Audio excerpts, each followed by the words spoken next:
For those of you who are regular followers of the show, you heard what happened yesterday on this program. It happens every 5-10 years. You get a call like that. A man who claimed to be a psychic called in, and he said certain things that you cannot believe. Maybe we'll play a little bit of it later, but maybe we won't. What I want to talk about today is this. Let's say you're a religious person for the moment. You're Christian or you're Jewish, but you also believe in other spiritual sources for insights and wisdom. Do you? Don't tell me you don't, because some of you do. You believe in God. You're a practitioner of Christianity or of Judaism, but you consult from time to time, what, astrologers? You say, oh, no, you can't do that. Deuteronomy, Old Testament, 18:9-12, as in God, faith, and reason says, when you come into the land that the Lord your God is giving you, you shall not learn to follow the abominable practices of those nations. There shall not be found among you anyone who burns his son or his daughter as an offering. Okay.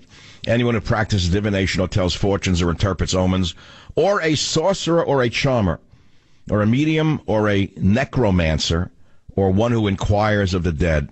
For whoever does these things is an abomination to the Lord, and because of these abominations, the Lord your God is driving them out before you. Leviticus says, do not turn to mediums or necromancers. Do not seek them out, and so make yourselves unclean by them. I am the Lord your God. Jesus, in the Christian religion, John 4:1 says, Beloved, do not believe every spirit, but test the spirits to see whether they are from God. For many false prophets have gone out into the world. Now, that's an interesting one, the Christian interpretation. It says, do not believe every spirit, but test the spirits to see whether they are from God. They don't say categorically deny all the other spirits. Now, those of you who have followed my show over the years knows that there are many, many aspects to the Steppenwolf host. I've walked on many plains and many plateaus through many phases of my life, whether it was collecting plants in the most remote islands of the world, seeking medicinal cures, or whatever I was done walking the streets of San Francisco, talking to strangers. I've always sought out individuals because I thought that many people have magic in them. Not everyone, but some do. And I found magic in many people. And I've told you the strange things have happened to me in my life, such as, well, I'll make a simple story out of it. Fiji, collecting plants, 1972, 73, 74, long before Fiji water. I was there collecting medicinal plants, sitting in villages, drinking Yangona, which you know is Kava Kava, and asking their folk secrets, collecting medicinal plants, and the collections are in 7 herbaria around the world, including Moscow, by the way. One of my superb plant collections is in Moscow. I guess you could say I was a long spy for Russia. I didn't know it, of course, but I mean, if Hillary Clinton or one of the left-wing fanatics wins, they're liable to say, did you collect medicinal plants in Fiji in the 70s and send them? Did you send a collection of your plants to the herbarium in Moscow? Well, of course I did. I sent it to 7 principal herbaria. Well, you were spying on us, weren't you? That's what you want in this country. That's what you're going to get. But let's put that aside. But I did encounter spirits because I talked to folk healers in Fiji who could see the future. Now, I was told they did. I didn't believe them. Now, I remember one trip in 1973 in particular. A young man accompanied me, who will remain anonymous, who was a photographer, and a damn good one. And he was a very bold, daring young man. He feared nothing, but he was a good photographer. I said, why don't you come with me so I can put down my Nikon and just focus on the plants? Okay, so we arrive on one of the Yasawa Islands. I almost said Yangona Islands. We arrived on one of the Yasawa Islands, which is off the Nandi coast. Went out by one of the packets that trades back and forth. Very romantic sounding, and it was actually very romantically beautiful. He steps on the beach, barefoot he goes. He was not cautious. He had no fear. He was excited by the whole trip. He was sort of like a Lord Jim type out of a Conrad novel. Fearless, pirate-like. Within 3 minutes, he says to me he's not feeling well. His foot hurts. He stepped on something on the beach. Within 5 minutes, he couldn't walk. Within 10 minutes, we had to carry him back to the boat. Luckily, I had antibiotics with me, because I always carry antibiotics, powerful ones with me on those trips, and gave them to him. It turns out that he had stepped on a poisonous coral that is right under the sand. Now, he was a poet. He said, I stepped on a ghost who bit me. Now, they buried their dead there in the sand near the shore. I don't know if you know that. They're islands. Now, what does it have to do with divination? Well, here's what it has to do with divination. The day before we went on that boat and landed on the Asawa Islands, I went and saw a card reader in Fiji because I did it every time before a trip. I wanted to see what she would say. It was just a tradition. The Fijians are very strong believers in witchcraft, if you want to put it that way. I mean, they have lived in those islands for, 100,000 years before white man came? They kind of know how to live off the land. It's not like naked and afraid. They're naked and not afraid. They built the whole civilization in those islands. They don't sit and cry about the rain coming down. So they built the whole civilization, but part of their civilization is their material culture, part of it's a physical culture, part of it's a spiritual culture, as anthropologists understand. And so part of their culture was believing in spirits. So what does that have to do with you listening to me on this rainy day in San Francisco or around America?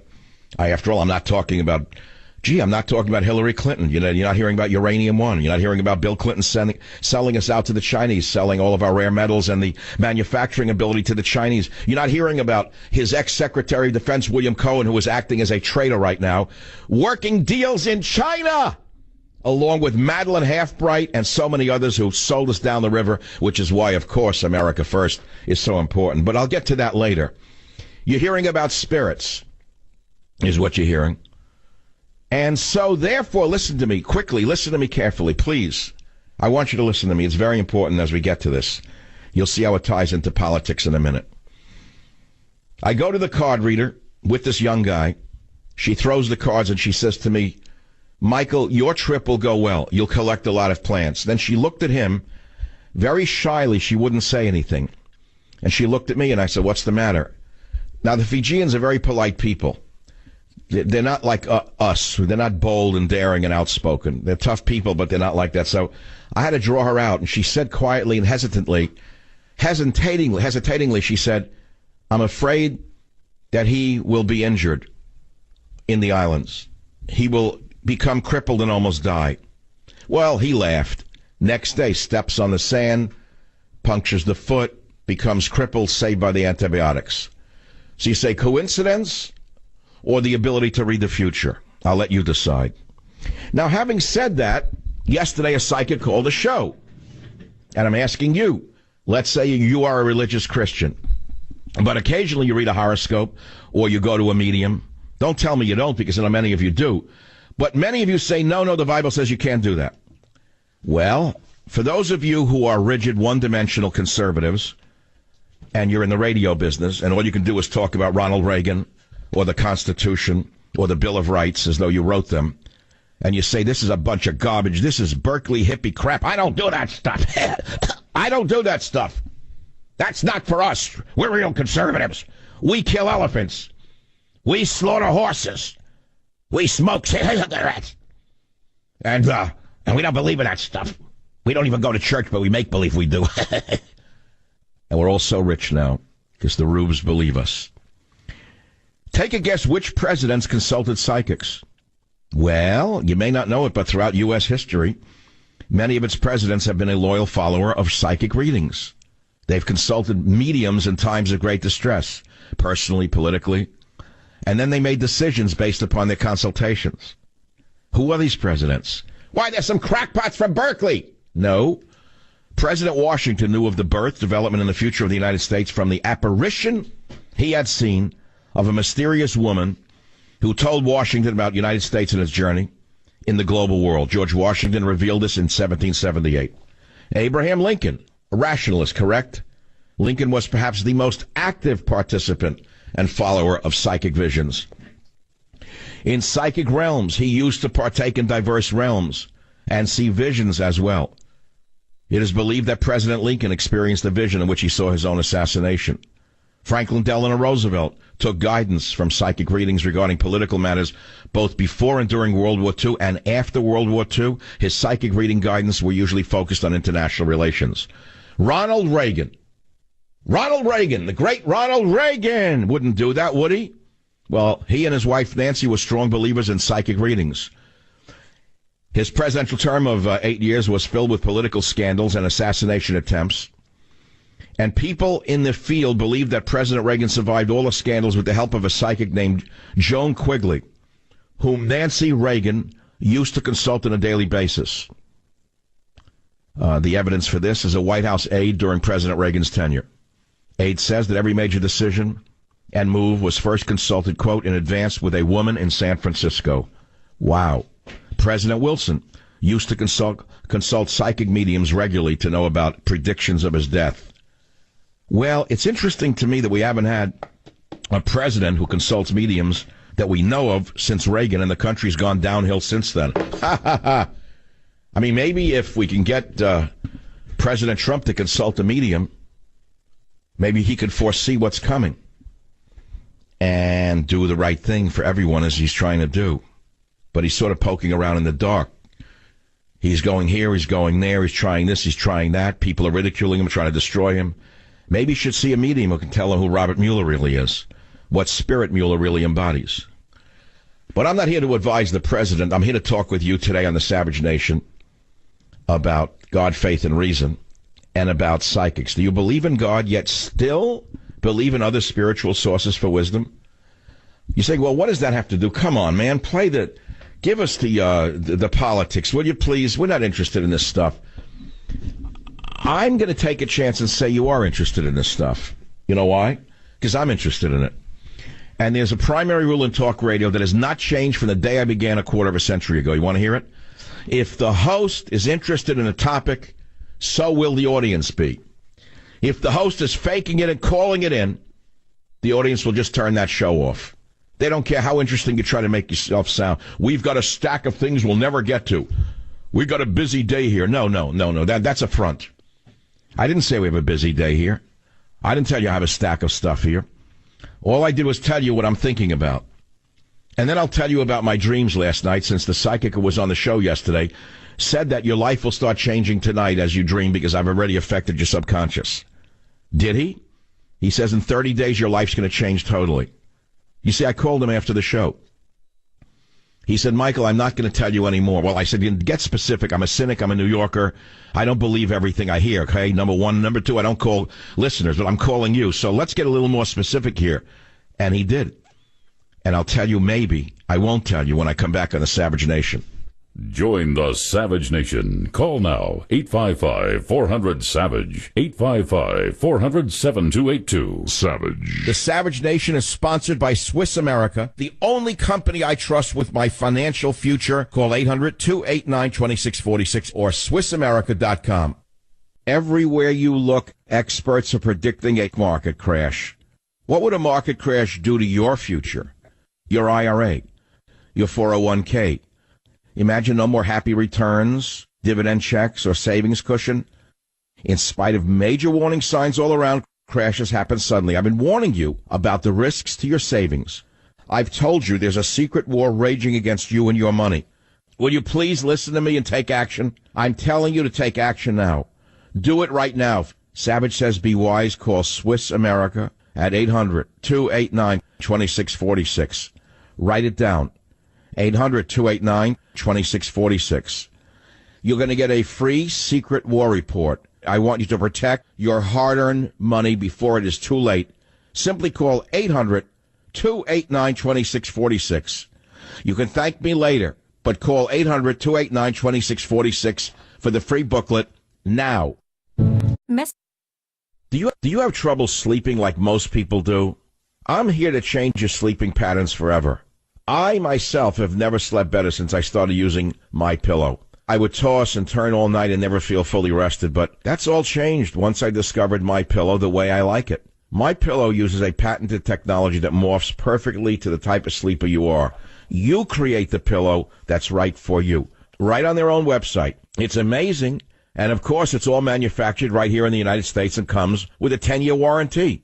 You can wash and dry MyPillow, and the best part is you get a 60-day money-back guarantee, so you have nothing to lose. I want you to go to MyPillow.com or call 800-768-0898, promo code SAVAGE. Take advantage of my special 4-pack deal. Buy 2 premium MyPillows, and you're going to get 2 Go Anywhere pillows for free. Rush to MyPillow.com or call 800-768-0898, promo code SAVAGE, to take advantage of my special 4-pack deal. You know, when I started the show today, normally I make a prayer to God. I didn't make a prayer to God. I yelled out to God. Ask the guys that are watching me on Skype. I yelled out, "Thank you, God, for giving me this day." Giving me this day. It's unbelievable. It's fabulous. So if you don't want to go down this road, I can do the normal, talk radio fare, which is 1.5 men, if you'd like me to do that. I'd rather do a full man rather than a half a man today. There are other topics. So let me direct you to some fun things. Go to michaelsavage.com as usual for this video. Savage comes full circle. An immigrant son returns to Ellis Island. I don't know why I thought about that this morning when I got up at dawn. In 2014, I was on a boat off the Hudson River that had docked there, and I put on a party for people from the publishing world and the radio world at Cumulus. It was a beautiful cocktail party, and I was drinking a little bit. I had only one drink, and I was asked to give a small speech, so I gave a small speech. And as I was staring at Ellis Island, I was so inspired to realize I am an immigrant's son, and that my son is an immigrant's grandson, and how far we came as a family through incredibly hard work, despite enormous impediments. And this is the American dream. I am actually the American dream. And this is why the left hates me, is because I'm an example of what you can do if you work hard and honestly. No matter what impediments are put in your way, you can overcome them. Now, I don't want to sit here and play a violin for you. I'm just telling you. And I don't want to lead it right back to politics right now. I could do it, but I'm not ready for that jump cut. 855-400-7282. Let's take a quick caller. Boy, the time is just speeding. ABC, Mark, line 3. What do you got to say, Mark? Yes, Michael. God bless Richard for speaking with you. Maybe this will help. I've been listening to you. I'm doing work now. I don't want you to burn yourself out. You get frustrated dealing with the public. The public is the public. It's wonderful. We are talking about something that's going to happen. What your vision is, Michael, is it's not going to be nations eventually. We have to protect the nation, obviously. We cannot dumb down this nation. We cannot make it into a more deficit, and take care of the world. We have to mind our own business. Your concepts are right on. Thank God he's in power. He can change it, hopefully a little. Hopefully he's in there for another 4 years. But your work, you are on a different level. You know, very, very, very, very few people. We understand you, your honesty, your brilliance. You've got a scientific mind. That's the only kind of mind that took us out of caves, and here we are. And I love that. That's true. Well, right, and Robert De Niro is still living in a cave. Robert De Niro has the nerve to say, I'm not interested in Trump supporters and what they have to think. If that's not an example of stupidity and prejudice, what is? Stay on the line. Join the Savage Nation. Call now, 855-400-SAVAGE.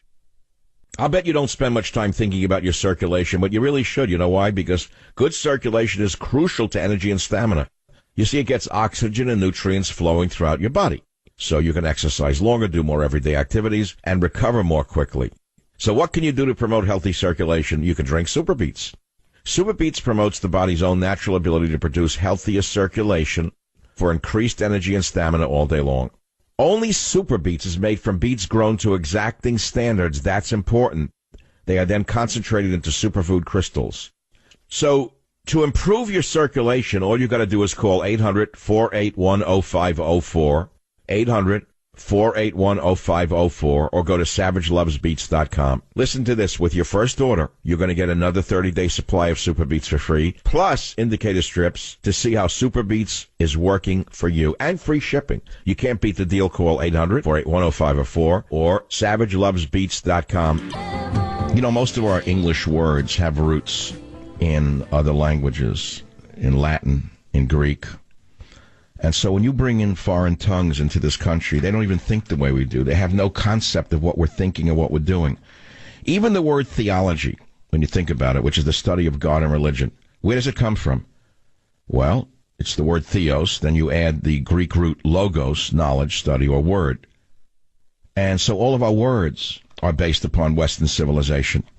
Then you get the psychotics on the campuses who are trying to rip out Western civilization by the roots because they never belonged there to begin with. To me, there should be a litmus test of whether you're even capable of studying before they let you in. And I mean, I got to tell you right now, civilization is going to collapse unless we stand up to the psychos. But that's a separate story for another day. And this goes right back to immigration. You cannot absorb unlimited numbers of people who are foreign to your way of life, to your thinking, and to your language. And unless they're willing to assimilate, you can't have them in the country. It's as simple as that. No society can survive it. They never have. It becomes an invasion. And that's why I put up the video today, Savage Comes Full Circle, an immigrant's son returns to Ellis Island. Because my grandfather was an immigrant who didn't speak English, but he wanted to become an American. He wanted to assimilate. One of my prized possessions of all the things I own is a tiny little business card that I found in my father's wallet after my father died. It was given to me by my uncle, the wallet, and in it was a little card, and on it was written in bad English, my name is, where I live, and my telephone number, and my son's name is. It was so touching to me to see that my grandfather didn't speak any English, and he carried this card around him on the streets of New York in case he got lost, or in case the police stopped him for any reason, so he could show them the card and talk to them. How far we've come, that a man who couldn't speak the language has a grandson who's a world-famous broadcaster and writer. Only in America. Only in America could a thing like this happen. And it could still happen. It can still happen, no matter who you are, if you put your mind to it. Now, let's go back to a caller here. It's one of those days I can feel it again. I mean, I feel the power running through me. It's one of the days where I could be on the air for 7 straight hours. I could do a Fidel Castro. I could speak till midnight tonight without pause. I don't even need a cigar. I don't need anything. Maybe a coffee in 3 hours. I just feel the energy flowing through me. I don't know how, why. I just feel good about this. I know that it was the beginning of something new. I know that God sent that caller to me to re-inspire me to stay on this path, to stay on this track, to stay on the radio, to communicate with my audience, because we're part of something very big here. And we'll talk about that in another time. Mark on WABC, welcome back. Can please finish what you were saying? Thank you, Michael. Yes, basically, if you're going to continue on radio, because I know you spoke to Richard at length after the program, and it's the first time I got the last hour because I streamed it on the computer because of Richard, and I finally found it. Otherwise, I've only been 2 hours with you. Michael, do not get frustrated. First of all, you have the power of that radio. Okay, well, I don't know how many million, 10 million, it should be 6 billion. We have to speak one language eventually. That's definite, but we cannot take countries and mix them. We have to let them do their own thing as long as they're not murdering their own people. We cannot do anything about it. They have to do something about it. What you're saying is let's not involve ourselves in foreign wars anymore. Isn't that what you're saying? A perfect example out of this nation, which was born between oceans in the Industrial Revolution with friends on top and the bottom, north and south. We were insulated. We have a great thing going. Of course, money is taken over, and sham and cant and the nonsense on TV and the dumbing down. We have to get a world population that has an IQ elevated. Well, that's a whole story for another day. I understand what you're saying. What you're saying is you need literate people on the radio who can raise up the knowledge base of the people. Isn't that what you're saying? Mike, you know that. Everybody knows that. But I hope you don't get... Well, this is like being a teacher. This is nothing different than being a teacher in a classroom. The difference is instead of standing there with chalk, with 100 kids in the classroom or 300, it's in the millions. So it's the same thing at the end of the day. Well, and I love you as an audience. That's all I can say about that. Now let's go to Claudia in New York on WABC. I don't know any of these callers. Claudia, what's on your mind? Dr. Savage, I also have psychic ability, and I have all my life. I have dreamt of you the past couple of weeks, and the day that President Trump signed the budget, I never heard you so disillusioned and so angry. It was almost as if your heart is broken. I can see you staying on the radio, but I could also see you being an investigative journalist, many times I've heard you say, "Oh, I wish somebody would look into Maxine Waters and the dirty dealings. I wish," because we don't have those reports anymore. I could see you doing special segments on TV, even if it's every 6 months, something you've done. That's interesting. So that's what people may be seeing coming in 2019. Actual investigative journalism. That would be interesting. I dreamt it. I saw you. I turned the TV on. Well, someone ought to go to Maxine Waters and ask her about those loans, if they've ever been paid back. They could find her. After all, she screams every other day about impeach Donald Trump because the best defense is a good offense. All right, so you have a vision of that. Who knows what's going to be? I don't know. Do we really know? You know, you can only... I've always believed you can direct your life to a certain extent. I don't believe that I'm merely a leaf in a stream. I once had... When I was a young guy, we all had friends, and we all used to talk about the future and about what we were going to do and how we saw life. I never forget, one of my friends said he sees life as though we are nothing but a leaf in a stream. This was back in the 60s, and everyone was searching for the road, the path, the way, right? So he said, we're nothing but a leaf in a stream. I disagreed with him. And his life never went where it could have gone, because I think he became too passive. It doesn't mean he's a bad guy or he's stupid. But I never saw myself as a leaf in a stream, and I'll tell you right now, I don't know why. I'm just going to keep on rapping, man. It's like a radio show is basically a rap thing when you think about it. It's just a different level of it. I was in France. I remember distinctly I had enrolled in a college. I was thinking of living there and going to college there. I never told you about this phase. And all I had was high school and college French. And I remember it was in Montpellier, University of Montpellier. And I was in France. And I had visions in the cafeteria. I'm sitting in this cafeteria. There must have been hundreds and hundreds of people. Everyone speaking as loudly as they could in French. I didn't understand a word of what they were saying. Not only because I didn't know French that well, but because the din of the sound overwhelmed me. And I thought to myself, I'm different than all of them. I know this is egotistical and maniacal, actually, to think like that. But I said, I have a different route, a different calling. I just know it. I can feel it. They don't know me. I don't know them. But why do I feel separate from them? Well, the answer is, one day I came to understand that everyone in there who looked around that cafeteria would think that they were separate from the others in the cafeteria. Isn't that right, Clint? If you're in a crowd and you look at the crowd, you say, I'm different than them. I'm not part of the crowd. But then you realize one day that everyone in that crowd looks at the crowd and says, I'm not like them. I'm separate from that crowd. Now, psychologically and spiritually, that's a very interesting observation to me. And you can go very far with it. Now, let's say you're walking down the street of Manhattan, New York, whatever, San Francisco. You don't say to yourself, I'm like the other people here. I'm different. I'm separate from them. I'm not part of them, right or wrong? So where do men feel, or where do people feel, part of the whole of the people around them? Oh, that's interesting. Tribal situations, in prayer services, Jewish people, Christian people, Muslim people, Buddhist people, they all chant when they pray, don't they? Doesn't that make them part of a whole?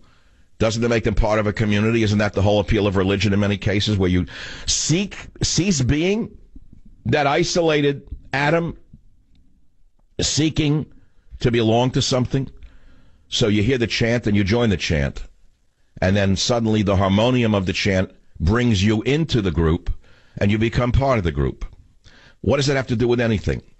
America used to be a country that, despite the fact that there were people from every walk of life and every ethnic background that you could imagine, there was a cohesiveness to this nation that drew people together. We all knew that we had common enemies. And we all knew that there were people within our own nation who were enemies of us. And they were hunted down. They were called subversives. And we thanked the government and we thanked the police for seeking out these subversives and preventing them from selling us out and killing us. And now it's reached a point where there's a wholesale division of subversion in the media, where they literally glorify their subversion. They revel in their subversion. I don't mean attacking Trump, don't get me wrong. You can disagree with him, you cannot like him. I'm not talking about that. I'm talking about a Jeff Zucker, to me, a straight-out subversive. Any man who spends all of his days bringing down the presidency based on nothing but hatred and ratings is a subversive by any definition. Especially when there were true subversives and are true subversives, and I will give you a distinct example if you want me to float like a butterfly and sting like a bee. I'll give you a sting job right now. There was an article I saw this morning on Drudge, which I linked on my Twitter. I guess I actually read some of these articles, and it says, magazine says China can win in one move if we get into this trade war with them. And it was written by Jeff Spross in The Week. But the message is actually different than China can win in one move. It was about how we could win in one move. And it was about how the fact that there are rare earth elements, dysprosium, neodymium, gadolinium, ytterbium, that are sort of rare earths. They play crucial roles in smartphones, electric car motors, hard drives, wind turbines, military radar, smart bombs, laser guidance, and more. And they're difficult to mine and process.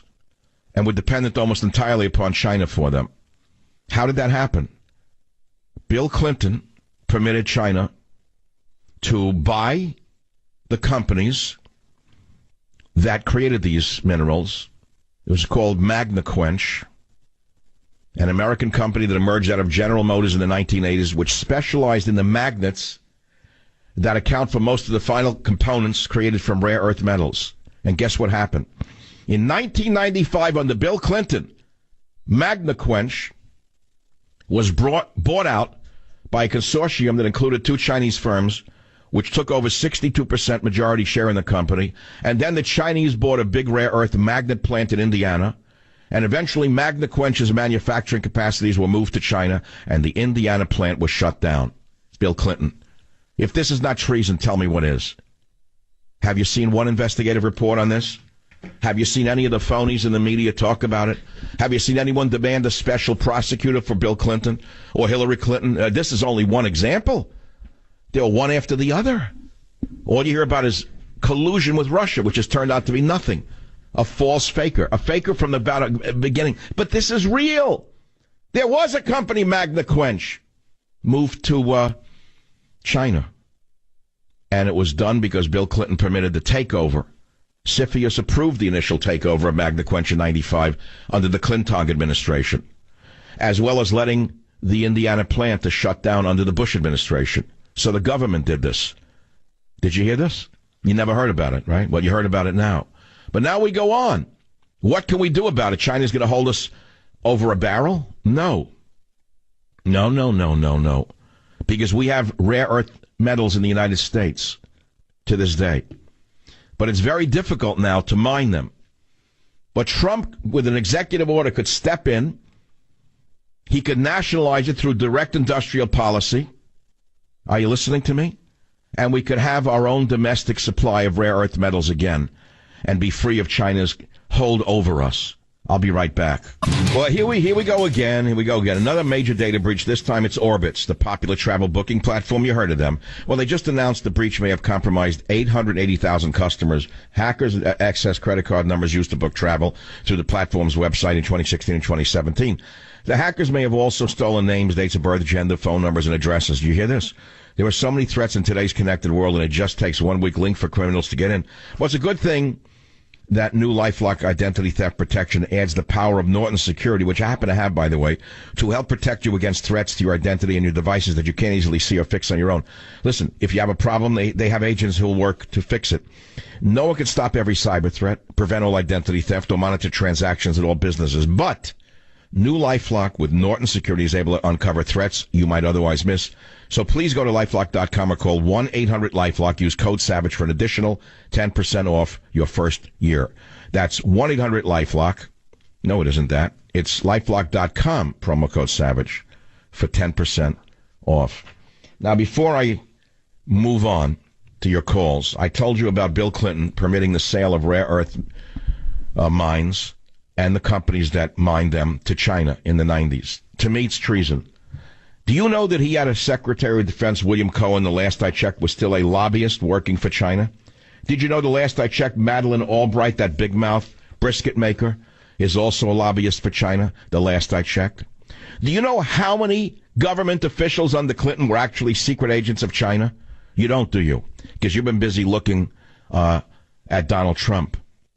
Now, this issue of rare earth deposits, I learned in this great article from The Week, linked up on michaelsavage.com. You must read it. We have plenty of them here in this country, but we don't have the industry to mine the minerals and make them into the final components for all of our electronics. Did you know that for a while there was a Colorado-based company called Molycorp that was mining rare earths at Mountain Pass, but it couldn't make a profit? Eventually it went bankrupt. Guess what happened? In the middle of last year, during a bankruptcy proceeding, the mine was sold to another China-involved consortium. The Chinese partner in the consortium, Shenghe, will have exclusive sales rights to the mine product for a period of time. Did you hear what I just said?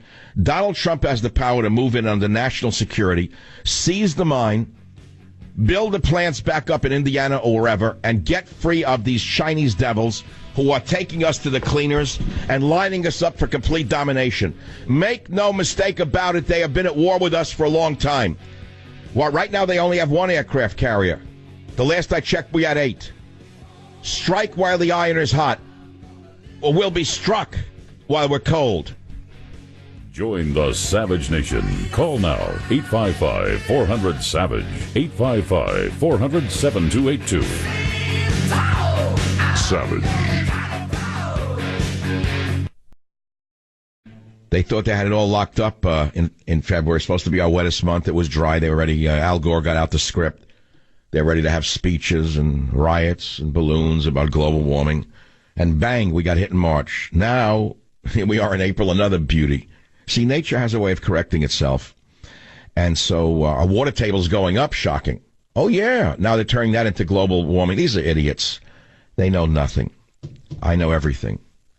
In fact, anyone with common sense knows that they're full of it and they're all wrong about almost everything, and they're treasonous. And so now I'm going to give you an example.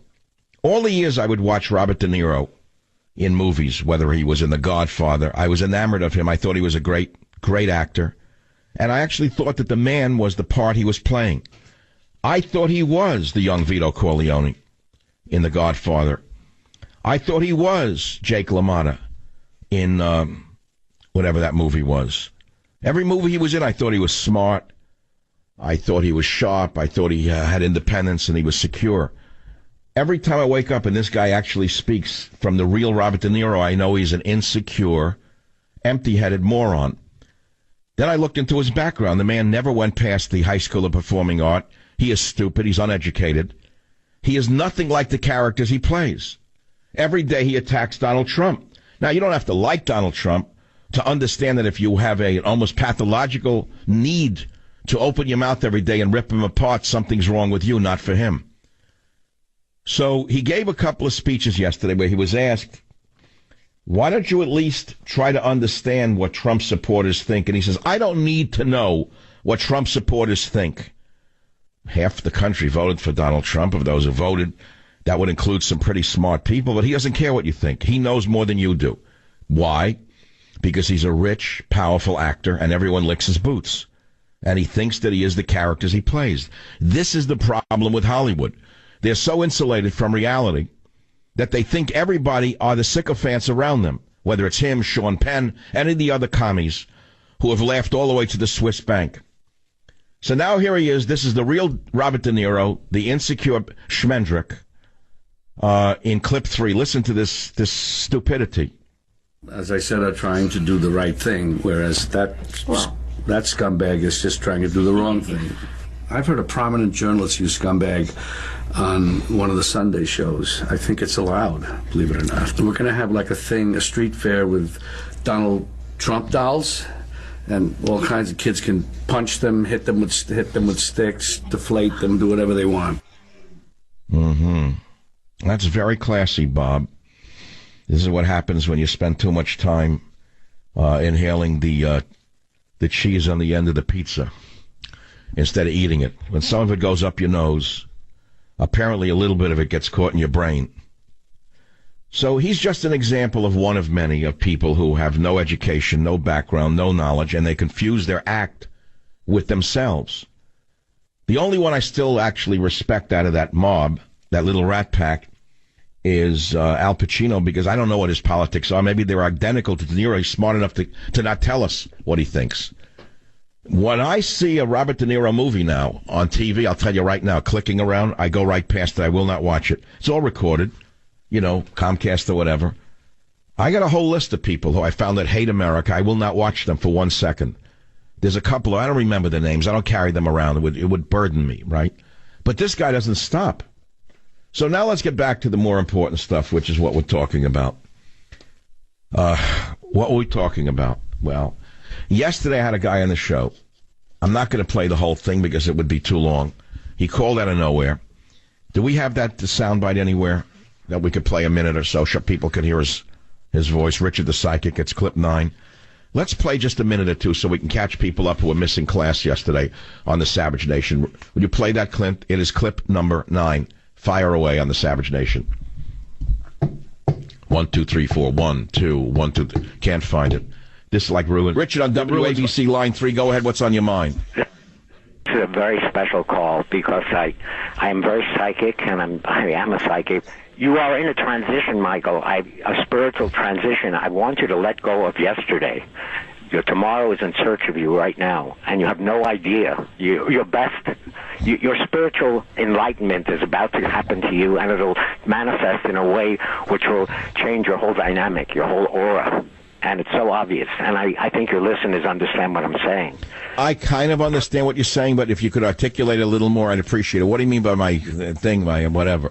What's changing? You are a spirit who is so enlightened, and you're tortured by the fact that you're also a human being who sees what's going on, and you see what you see tortures you. Your sensitivity is so acute, and you don't. Well, now you're right. I am a tortured soul. I have been since I'm a child. But this is an evolution. You're like a phoenix. You're like the bird that comes out of the ashes.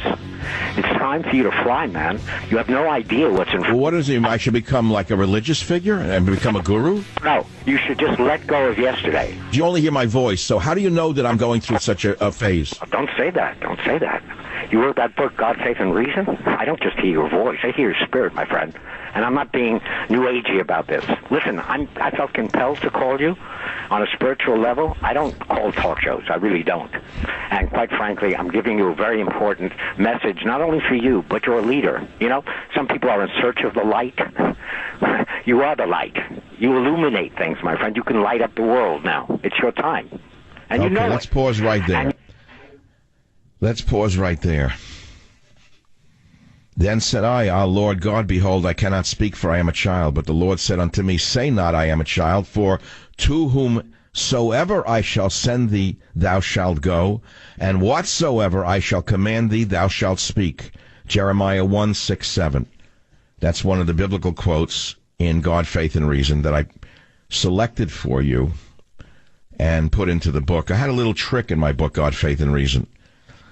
Now, I've carried around an Old Testament in English translation for 40 years. And over the years, I put little Post-its here and there. If I saw a section of the Bible that struck me. And then it became like there was a blizzard of little Post-its in the Bible. And so I selected some of them and put them as full-page inserts into God, Faith, and Reason in order to trick the average buyer into buying my book. They bought so many of my popular books on the New York Times list. After all, they didn't happen by accident. And I don't have the machine behind me. I don't have Ellen, for example. The genius Ellen doesn't have me on her show. She only has people on who say things like trap Trump in an elevator and kill him. Smart people who would be president from California. But without her, the book became #1 somehow because of my loyalty, my loyal listeners. And so I took that opportunity, knowing you'd buy the book, and put the Bible in it on many pages in order to get you to read the Old Testament, hoping that by seeing some of the wisdom, the ancient wisdom from the Old Testament, you probably haven't looked at a Bible in your whole life, right? Since you were a child, maybe. You say, well, there's some interesting prophecy there. And maybe you'd be turning back to your own Bible, Jewish, Christian, Old Testament, whatever, from the scriptures. So I inserted them throughout this book. And that was my trick, my tactic. That was one of my insights into bringing you to yourself through the words of wisdom that is called God's wisdom. But I want to think about God for a minute in religion, because I know a good portion of you don't believe in God, you don't believe in religion, you tolerate me when I do, but you think either I'm lying to you just to sell the hokum out there, or I don't really believe it, and I'm just selling you a bill of goods, and you're a cynical person. You listen to me because of other reasons, like you like, who knows, the music, the jokes, and you don't actually know whether I believe any of this stuff. Well, I'm not here to sell you whether I do or not. But I understand your skepticism because I am, by nature, a skeptic. I've been skeptical, unfortunately, since I'm a little boy. I'm a cynic and a skeptic by nature, incidentally. Well, actually, by nature, I'm not a cynic or a skeptic. They're below that level. Below that layer is a very giving, believing soul. Layered on top of the giving soul is the skeptical, cynical soul, which is what keeps me going in the world in which we live, the dimensions in which we live. I think you need to be cynical and skeptical to get through a day. You can't believe people. You have to doubt people. I'm not one of those who say, oh, you listen to the other man, believe him. I can't. I don't take people on face value. Everyone's out for themselves. It's what makes Sammy run, and myself included. But at a certain point, you have to live with what's below that level. And below that level, there's the you. In the case of Robert De Niro, unfortunately, you see that below that level is a hateful, insecure man. He is not the characters he plays in the movies. Below the level of me, I believe there's a giving soul, actually a kind soul, and a different kind of soul than you may accept is on the radio. But where does that leave you with regard to your cynicism about religion? Is it just a gigantic hysteria that started with some ancient Jews who were deficient in the B vitamins in the desert? That if only they had B vitamin pills, they wouldn't have seen a burning bush? They wouldn't have this vision of a God that doesn't exist? Is that what you actually believe? That it was a deficiency of B3 that created the whole vision of God? That all of this religious stuff, 3 major religions, are based upon old olive growers who are just low on B in the desert, and that if they didn't have that vision, if only they had eaten some foods rich in B vitamins, they wouldn't have had this Meshuggah vision of a God? Then there'd be no Judaism, which, of course, then there'd be no Christianity, then there'd be no Islam. Is that what you believe? Some of you do actually believe that, especially if you work for YouTube or for Google or for Facebook. How many religious people do you think actually work in those companies? How many people are allowed to even exhibit any belief in anything other than Big Sister? Years ago, I wrote, Big Sis is watching us. I was in this new studio of mine today, and I found the note I wrote, Big Twitter is watching us. I don't know when I wrote that last year, Big Twitter is watching us. Well, that was prescient. Big Twitter is watching us. Big YouTube is watching us. Big Google is watching us. But they don't believe in God. They are God. They are the Mammon that we have been warned about since the wisdom of the ages appeared. They are Mammon. Google is Mammon. Twitter is Mammon. Facebook is Mammon. Many of you don't know who Mammon is. Well, I'm not here to tell you who Mammon is. Look it up. You could probably Google it. I'll be right back. Join the Savage Nation. Call now, 855-400-SAVAGE, 855-400-7282. Savage. The Savage Nation is sponsored by Swiss America, the only company I trust with my financial future. Call 800-289-2646 or SwissAmerica.com.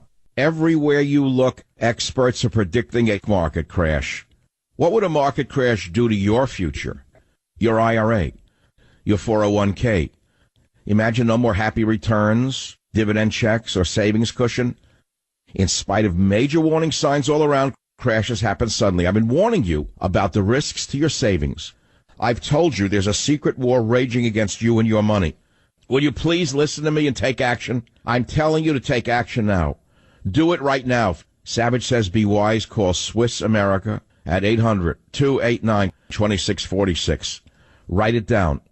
800-289-2646. You're going to get a free secret war report. I want you to protect your hard-earned money before it is too late. Simply call 800-289-2646. You can thank me later, but call 800-289-2646 for the free booklet now. What kind of person are you? Are you moody, quiet? You like to be alone? You think to yourself? Well, you'd be known as an introvert. You listen to talk radio. If, on the other hand, you always walk around with a chip on your shoulder, you're always ready to fight with someone verbally, You think you're fierce. You're like that guy who threw the bench at the bus with the UFC fighters, McGregor. You're truculent. Are you grave? Are you gloomy? Are you heavy? Are you a foreboding person? You almost never smile? You're known as saturnine. Or are you always chasing rainbows? Are you the opposite of practical? Do you place women on so high a pedestal that you are afraid to approach them? You are known as quixotic. Did you know that? You know anything about these words? Introvert, extrovert, ambivert, egocentric, inhibited, exhibitionist, diffident, effervescent, gregarious, truculent, saturnine, quixotic. We're not all the same, are we? But we're living in a homogenized world now where all of these differentials are disappearing, aren't they? Are you morose, gloomy, heavy, dull? Are you savage and pugnacious in character? Are you held back by conscience, early training, by fear, by feelings of shyness? Do you look at everything from a personal point of view? What kind of person are you? Well, I'm giving you some example of differentials in human beings. It's not all about news on this show, views and reviews. It's about a lot of things, language, vocabulary, insights. That's what I'm trying to tell you. That's the direction I'm going to go in with my show. It's called enlightenment. We have to have an enlightenment in talk radio. We cannot live in the dark ages, the medieval ages of Democrat, Republican. That's the dark ages of talk radio, which we have descended into. I am here to enlighten you and bring you into a new world right on the same medium without changing a thing in my life. We can enlighten ourselves by opening our minds up to all of these things, these words, these ideas. You can come out of the chrysalis and you can become a butterfly instead of a caterpillar of talk. The caterpillar of talk. Just like De Niro going back again. This is a man who I thought was brilliant, insightful, tough-minded. He's a caterpillar. He's just a caterpillar. It's sad to think that this man invests all of his time in hating Donald Trump and thinks that that's what's going to sell him on the audiences, without realizing that most of the people who watched his movies were probably conservatives who will never watch his movies again. And he's one example of many. So, again, it's not about De Niro. It's not even about me. It's about what we're talking about. Steve on KKAT Radio. Steve, thanks for calling. What city are you in? I'm in Salt Lake City, Utah. Well, fire away, Steve. What's on your mind? Hey, Michael, I got to tell you what you just said there. You're preaching to the choir, my friend. Absolutely 100%. And I've listened to you the last couple of days, and I got to tell you, you're on the right track. You're something spiritually is happening to you like it's happening to many of us. In fact, I was going to tell you that I think you're headed to a show much like Coast to Coast, so to speak, where that's what you're going to... Oh, please. That's such a bring down to compare me to a night show with like a guy with UFOs. Come on. You can do better than that. Well, not UFOs, but I'm talking about investigative reporting, talking about anything. What you just said, about we're all different people, but we need to get together in one direction in this country. Absolutely, we do, and I thank you for listening from Salt Lake City. I happen to love that city. I was out there last year when we went up to Park City. Man, did I get sick coming down that mountain. I had altitude sickness in the hotel the whole time I was there. But nevertheless, when I come back, we have an interesting guest right here on the Savage Nation. Join the Savage Nation. Call now, 855-400-SAVAGE. 855-400-SAVAGE. Ladies and gentlemen, you sure can have surgery to look younger, but why on earth would you do that to yourself? Listen to Joanne from Connecticut. My husband looks 10 years younger using Genucel. He saw results the first day he used it. I have also had remarkable results. I can't be without it. Imagine the bags and puffiness under your eyes gone. That's years off your appearance. Genucel by Chamonix is an easy choice. Genucel contains natural ingredients for incredible results safely and quickly. It's as simple as that. In fact, listen, with immediate effects, you'll see results like Joanne's in 12 hours or you get your money back. It's guaranteed. And right now is the perfect time to try Chamonix's brand new Genucel Eyelid Lift for droopy, sagging eyelids. Order Genucel today and get the brand new Genucel Eyelid Lift absolutely free. Go to Genucel.com right now. That's Genucel.com or call 800-SKIN-891. 800-SKIN-891. 800-SKIN-891. Call now and express shipping also free. Call 800-SKIN-891. 800-SKIN-891 or go to Genucel.com. That's Genucel.com. They thought that they had the narrative locked up. Now there's so much snow, they're talking about flooding now. They're going to turn a good thing into a bad thing in order to keep you stimulated in fear. Right? Wrong. Now, before I go on to my guest, I want you to read that article I linked to of, where is this one on michaelsavage.com? I can't even, Bill Clinton sold our rare earth metals manufacturing capability to China. Now they have us over a barrel. It's an important story. It shows you how biased the government is, where they try to crucify Donald Trump on an alleged incident, which is not real, as opposed to looking into what the Clintons did, which is not alleged, but real. That's all. There's a very telling picture on michaelsavage.com, many of them today. There's Bernie Sanders with his head bowed talking to the street rat, Al Sharpton, begging Al Sharpton to back him. It's sickening. Then there's a story of a family whose son was scarred by bed bugs who won $1.6 million. I don't know whether they're legal or illegal. They won $1.6 million in this corrupt system. You talk about corruption. What we need is, well, I can't go here. It's a family show. Okay, my guest is here, Vernon Mahabal. Vernon's a palmist. He reads palms. He has a new book out. I consider him a friend of mine. He's been very accurate with me, and I want you to listen to him for a minute. Vernon on line 10, welcome to the, it says you're on line 10, but the light's not on. I'm going to take a shot. Vernon, are you there? Hi, Dr. Savage. I'm here. Vernon, first of all, what's the name of your new book? Talk to the Hand. Okay, Talk to the Hand. I told you to call it The Hand Talks, but okay. Vernon, you've read my horoscope for years. You've been pretty accurate in times. Just tell the audience if you agree or disagree with the call yesterday in any regard. What I heard on air, absolutely I do. Yes, definitely. Well, what do you envision, having seen my palm? And I've asked you to look at my palm and other palm, the palms of others in politics and the media. Tell me what you see. Okay, I'm going to tell you what's happening right now. This year and a half you've been going through is a very emotional year. You're doing what you're doing, but this last year and a half has been somewhat emotional. Your emotions right now are in flux. Everything you're going through deeply is an emotional kind of mutability. So you're going through this emotional transition, Michael, and it ends in October this year. And that's why, as per your show yesterday, you're feeling a bit stagnant, a bit stuck, a bit bored, a bit unsettled. But you know, when you hit 2019, you're going to go into a major Venus period. You're in a Mars period right now. And I agree with that psychic because I think he's seeing what I'm seeing, which is that you're going to feel so much more peaceful inside. That warrior spirit that you have, that fighter is going to be there, Michael. But you're going to you're actually in this lifetime now. You're going to experience a genuine peace inside, an inner calm like never before. So that, like I say, Michael, that fighter side, that passionate side that you have will come out.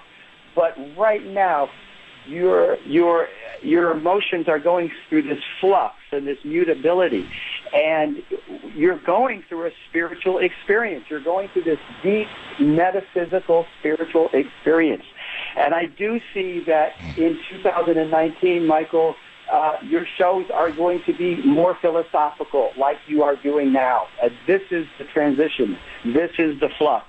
And when you start doing these shows more philosophically, less politically, you're going to say, to hell with the consequences, and guess what? Your audience is going to be 100% behind you. So, well, I've been offered a television show. No one knows it. I won't say where or how. But I don't want to do politics, so I'm very hesitant to do a television show based on politics. I really want to move into the other dimensions, which is what we're talking about, and I may or may not do it. I think I will. And it will be Los Angeles-based, where I have a home, and I'll be down there much more often, Vernon, so we'll see each other. Again, in your book, can a person pick up your book, The Hand Talks, and do self-analysis, so to speak? Absolutely. In my book, you can actually look at your own hand or somebody else's hand, and it's kind of like a personality. It's like a personality profiler. Vernon, when I first met you, I knew by your name you had Indian, sort of East Indian heritage, but I was surprised to learn that you're part Sicilian. Is that correct? Yeah, my mom's Italian and my father's East Indian, absolutely. And it was interesting to me because I didn't know by your voice or your accent that you actually had grown up in New York. I trusted you much more when I knew you were from the Little Italy. Once I heard you're from Little Italy, I trusted you more. You know, I have met Italian people throughout my life, mainly Sicilian people, amongst whom there seems to be not a large, but a significantly interesting number of people who have this spiritual dimension to them outside of the Christian religion. You know, Michael, I lived in England for a couple of years, and the Anglican Church, their brand of Christianity, is 100% into the metaphysical sciences. And there's a legend that I learned over there, and it's very telling. They don't really understand it in the United States, but these three wise men that the Bible talks about, they were actually wise because they were astrologers. The word wizener means astrologer in Greek. So these three wise men, they were astrologers, and that's how they knew Jesus, a great person, would be born, where he would be born, what he would do. So astrology and palmistry is all throughout the Bible. It's just misread. You know, I started the show by talking about famous presidents that consulted psychics. George Washington, Abraham Lincoln. Lincoln, for example. Reagan and his wife Nancy were strong believers in psychic readings. Many of the adherents of Reagan don't even believe that. They don't even understand it. But many of his decisions, Reagan's, were made. It said that every major decision to move was first consulted in advance with a woman in San Francisco named Joan Quigley. So I'm not alone in also reaching out from beside God to consult psychics for some, let us say, not guidance, but insights. Let's put it to you that way. Lincoln, active and a follower of psychic visions, used to partake in diverse realms, see visions as well. And I don't know who it is since Reagan who has invested themselves in consultations with visions through psychics. I don't think any president has. And strangely enough, I don't think the country's been stable since they stopped consulting psychics. Yeah, I like that comment. I think you're right. But the fact remains that the heads of companies, CEOs, they all consult with astrologers and palmists. But how did you, a guy from New York, wind up doing this? I saw someone reading hands in St. Mark's Street, and I became his student for 5 years. He convinced me of the efficacy of palmistry, and I, like you, I'm a skeptic. But I saw that palmistry is not actually just an intuitive art. It's a science. It's a science because it's non-different than astrology. But you actually then not do you? You actually, since you wrote this book, believe that every man, every woman is born, every person has a print on their hand that's different than everyone else's. Is that true? Yes. Okay, so there are no two palms that are the same on the earth? No two palms, because we're all individual souls. We all have our own individual. So God literally put a roadmap to our soul and our destiny in the lines on our hand? Absolutely. I love how you just said that. It's true. Well, I'm good with words, but if I were to believe that, it would mean I have no self-control over what happens to me. Well, we're not fate. There's not fate. There's destiny in that we have certain talents and abilities. Just like you, when I look at your hand, you're the inspirational communicator. That's my word for you. That's my term for you, the inspirational communicator. That comes from many, many lifetimes. So that's your destiny. But at the same time, you could have chosen not to do it. So we're not fated, Michael, but we do have talents and abilities coming from a previous life. And if we use them, we can become successful in this life. So well, you also told me about others in my life, who of course will remain unnamed. And you said to me that going into 2018, I'm going into a double Mars period, and I should absolutely not talk to anyone who does not support me, reaffirm me in any way. If they put me down or they don't support me, stay away from them. Isn't that what you said?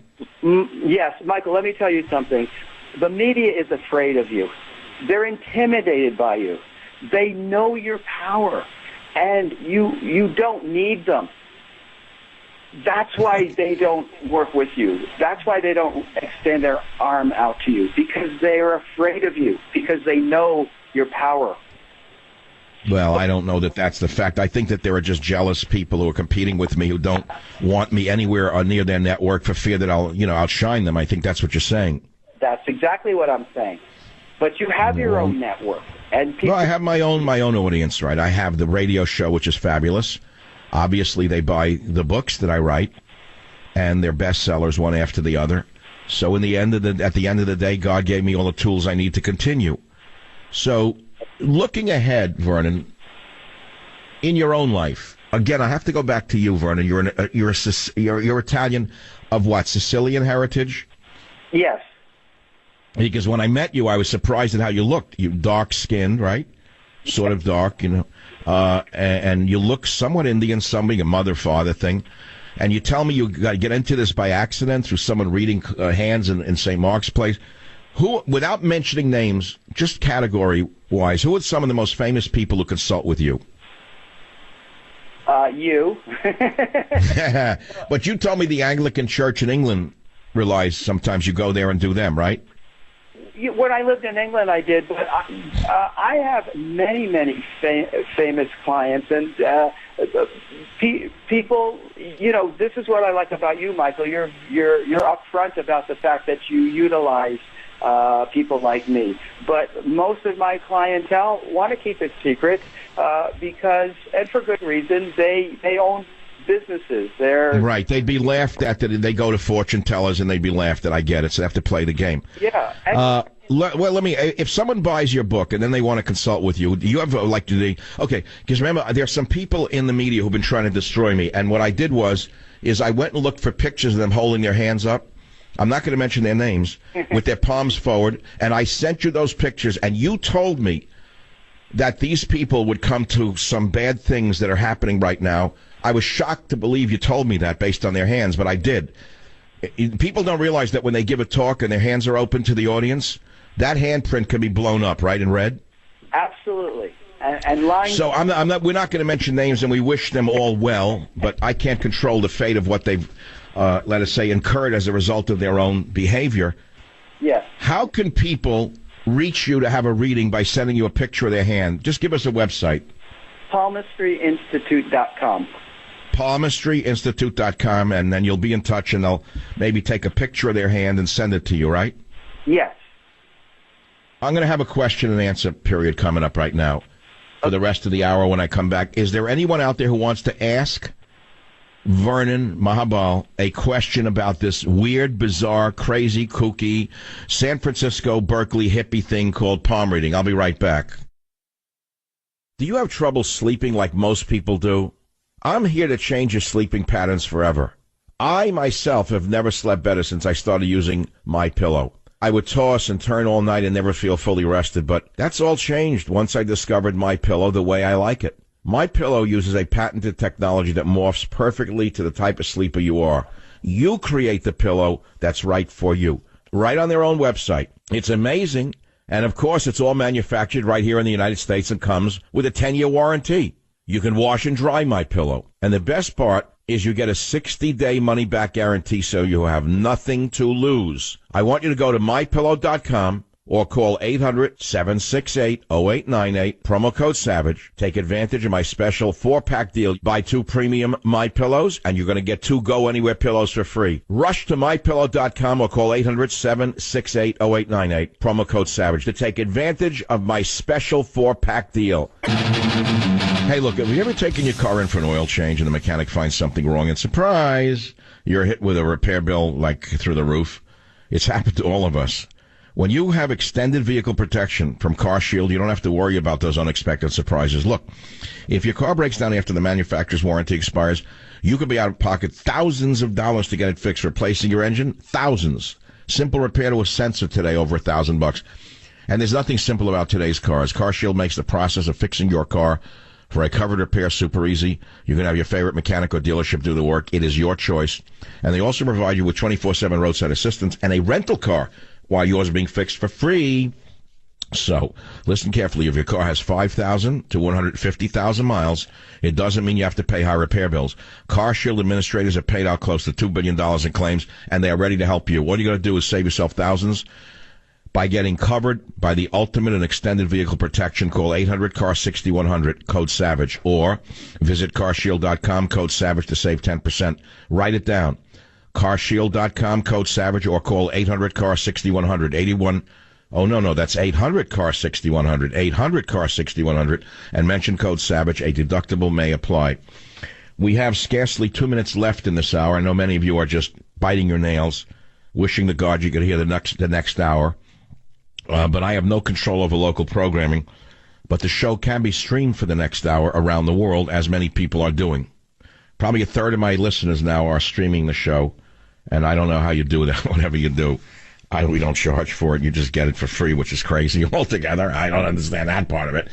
But I have another hour, and we're probably going to continue to talk with Vernon for a little bit and go through all of the news that I haven't gotten to yet about the demagoguery of Al Sharpton, the vacuity of Robert De Niro, the hatred of Robert Mueller, and things of that nature. Little stuff, little light stuff. But when Vernon comes... Vernon, I have a minute for you. Vernon, welcome back to the show. What do you see about Donald Trump? Donald's going to weather the storm. He's not going to be impeached. I do think that he's a bit overwhelmed as per his hand. He really understands what he got into. I'm glad he's there. I'm still a Trump supporter. But I think he's a bit overwhelmed by the people around him. But having said that, he hasn't really changed his internal mood that I see from his hand. Okay. Now, how did you get to read his hand? Oh, I just like a lot of hands I look at. I just blow them up on the internet. I look at those hands. That's what people are waving. Like when I sent you the blown up hand of those who were trying to interfere with my radio career, and you told me the terrible things that are coming in their lives. Exactly. You just people when they're coming down. Yeah, right. Well, the bigger they are, the harder they fall. They should understand that. And for every evil thing they've done, they will be seeing the evil in their own life. That's the way life works, isn't it? Yeah. This is the Savage Nation. Famous presidents that consulted psychics: Washington, Lincoln, Roosevelt, Reagan, Wilson. So don't think that I'm crazy. They had a creep get up there from communications. He was like a stereotype out of a... what's that cartoon I love so much? South Park. We are all a family here at YouTube, and we are all hurting to date. Mustache, wimpy, typical San Francisco of the new generation. Unbelievable. But how does the world survive this bland male thing? I don't know. I don't have an answer to that. I have an answer only for my own life, not yours, so don't bother me. I can't help you. I once knew a guy who used to say to me, I'm not interested in your affairs. He was a mean SOB. He had that line for everyone. Sir, I'm not interested in your affairs. Which actually applies, when you think about it, if someone bothers you with their lives. You start, hocking you at Chinik. What if you get in an Uber car and a guy tells you he comes from Kazakhstan? I have a thing with cars when I get in them. I'm working right now. Please let's have a conversation and take down that thing that stinks. Throw it out the window. You know how many Ubers I've gotten in and out of? I've paid the cancellation fee. What is this with third worlders and the perfume things that hang off that give you a heart attack from the smell? Throw it out, man. We don't do that in America. They're toxic. You see, if the molecules reach your nostrils, it means that they're going to your brain and poisoning us. Anyway, here we are.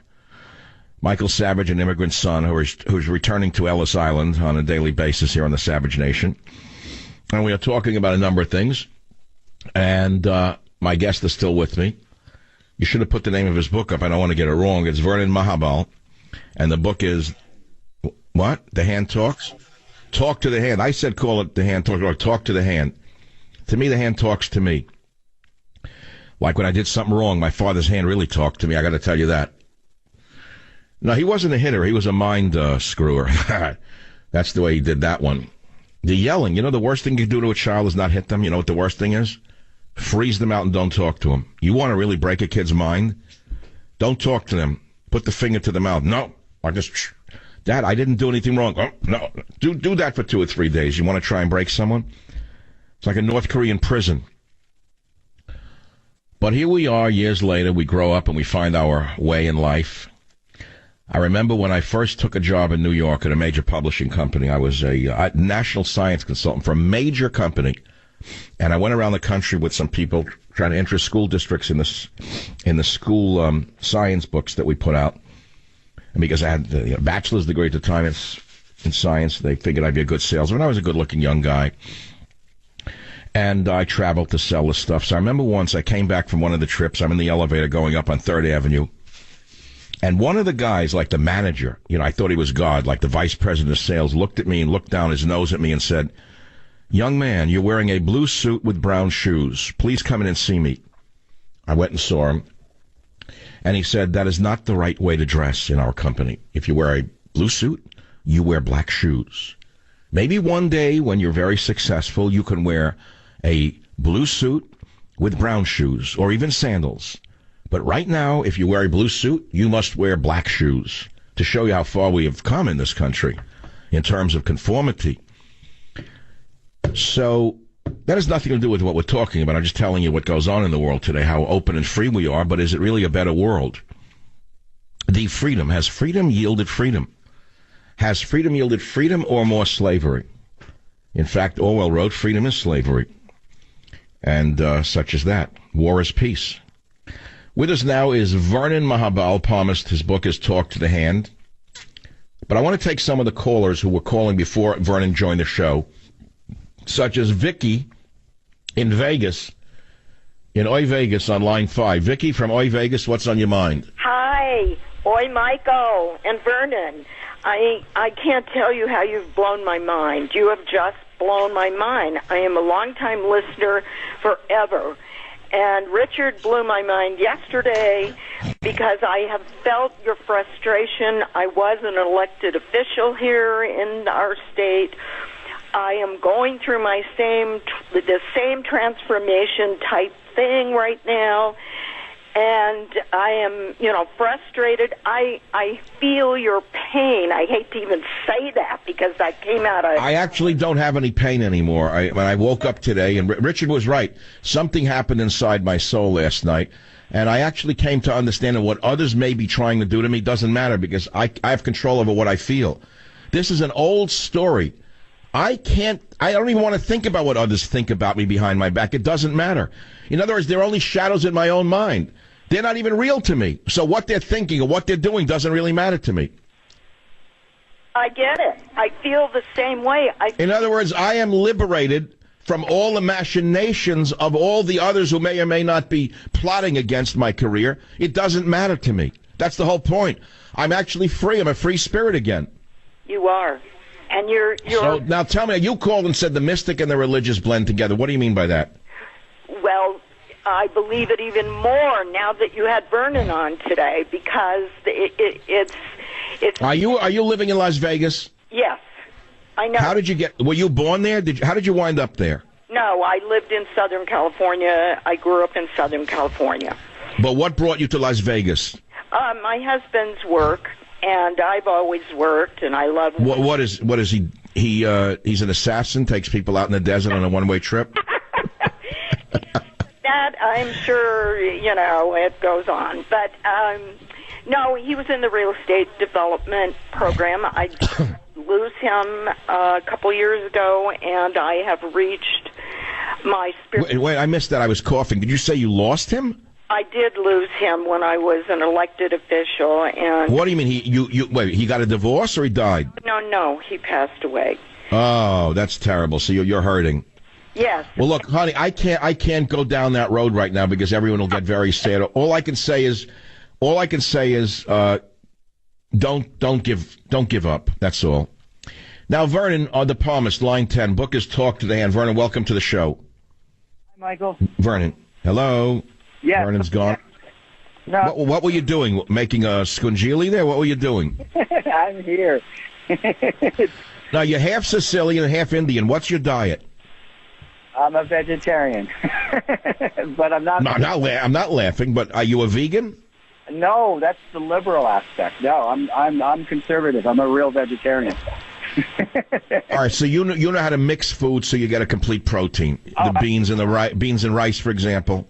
Absolutely, I can't. Do you eat eggs? No.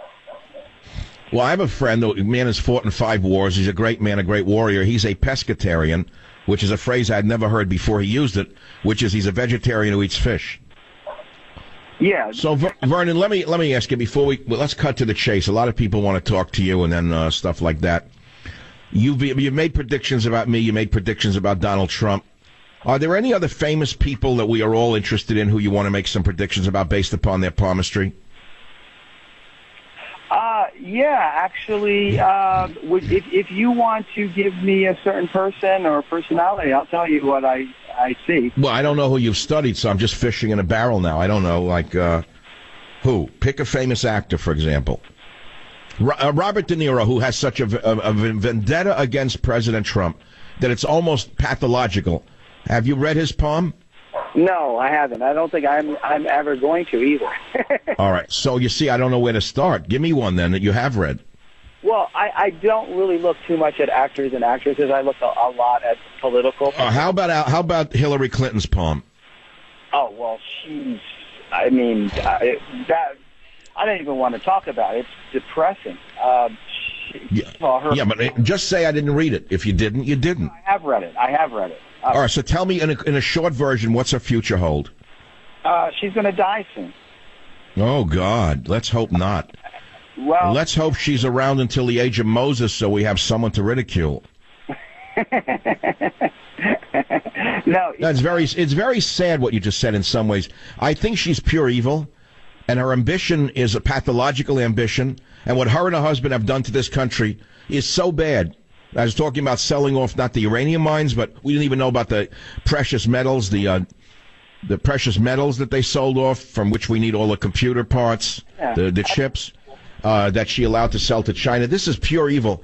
But putting that aside, do you think that her vitriol is killing her? That's a big part of it, yes. And I don't really think she's even. I think she's half human, if at all human. She has no emotion. If you look at her hand, if a public looks at this woman's hand, you'll see that actually she has no emotion. There's no feeling there. What is she, like a cyborg, a lizard, a UFO creature? What is she? Yeah, she's what the Vedic people call the Rakshasas. She's what the Europeans call the reptilians. She's a blue blood. She's a total blue blood. A reptilian?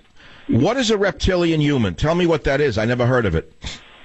They're what's commonly called the blue bloods. They are a race of human beings, but they don't have the normal human compassion and empathy and warmth that the average human being. God, that's creepy. It sounds like half the family I left in New York. No, that's not true. They were very warm people. But, how did they get born? How does a reptilian person come about? It's their bloodline. There's 5% of them on the planet. 95%. Oh, wait, come on, Vernon. You mean they're not human? Well, no, they're in human bodies. They just don't really have much compassion or warmth. They're human. All right, so in other words, let's say in the old days in New York, someone would have said she's cold-blooded. Is that more or less it?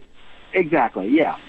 But they're not. Their DNA is still human, isn't it? There's no reptile DNA in the body. Yeah, well, no, it's not that type of a reptile. Reptile, I'm using the term reptile because a lot of people, it's mostly the fact that they don't really have the average. All right, now I'm going to be very, very personal now. You have met me, you've listened to me on the radio, you hear my voice, you're on the show now. What am I, character-wise, in the Vedic sense? In the Vedic sense? You're a very highly developed, philosophical, inspirational communicator. But you said the reptilian for her. Is there a type that applies to that? It's basically there's 5% of people on this planet who are humans. They're definitely humans. They're not like half lizard, but they don't really have the average amount of humans. No, I understand. But you say I'm a communicator. I'm born as a communicator. How many of us are there on the planet? 6 or 7%. 6 to 7% are communicators, and you mean in many fields, right? That would be painting, that would be art, wouldn't it? It would be architecture, I would imagine, photography. It would be the visual arts. Is that correct? No, I'm talking about people who can speak like you, who are communicators, who are effective communicators like you. 6 to 7% of my old research is that there is about 6 to 7% of people on this planet who are just fantastic at communicating and writing, and you're in that. All right. Well, that's pretty amazing. We'll have time when I come back for one question for Mr. Vernon, and his book is. You took down the name of the book again. You got to leave it up, Clint. I don't want to get it wrong. Where? I can't even see it. Where? I don't see it. Where's my glasses here? Hold on a minute. This is such a real show that when I. Where is it? Oh, book, Talk to the Hand. You see, that's a way of setting you up, everyone listening, to make you think about what I'm about to say. I make believe I can't see it. No, I couldn't see it for a minute.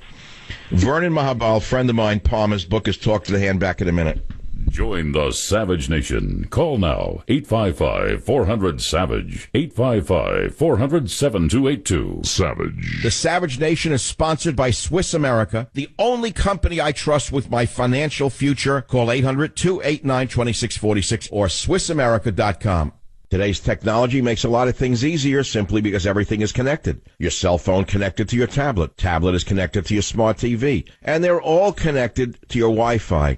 Great. But it may only take 1 weak link in all those connections for criminals to get in. That's why new LifeLock identity theft protection now adds the power of Norton Security, which I use, by the way. While LifeLock uses proprietary technology to detect threats to your identity, like your info for sale on the dark web, the addition of Norton Security helps protect up to 5 of your devices from online threats like ransomware. And if there's a problem, LifeLock's agents will work to fix it. Of course, no one can prevent all identity theft or cybercrime or monitor all transactions at all businesses. But new LifeLock with Norton gives you more protection for today's connected world. I want you to join now and you'll get an additional 10% off your first year. Just head to LifeLock.com, enter promo code SAVAGE. That's LifeLock.com, promo code SAVAGE for an additional 10% off your first year. There is a video that I dreamed about this morning that I found. I had the guys look it up. It's actually on YouTube. I put it up. It's called Savage Comes Full Circle, An Immigrant's Son Returns to Ellis Island. I was going to play the sound for it. I'll do it on Monday if we don't have anything else that's better, because it's a great little speech. I have a glass of vodka in my hand. The suit looks good. Tie is okay. I would have redone a tie today, but it's me extemporaneous. That's all. And I'm not an actor. I'm not reading a script. I'm just telling you a story, what it's like, that my grandfather came here with nothing, and here I am, you know, on this big boat that my son owned, and I'm reflecting on how one family, it's almost like America, America by Elia Kazan when you think about it.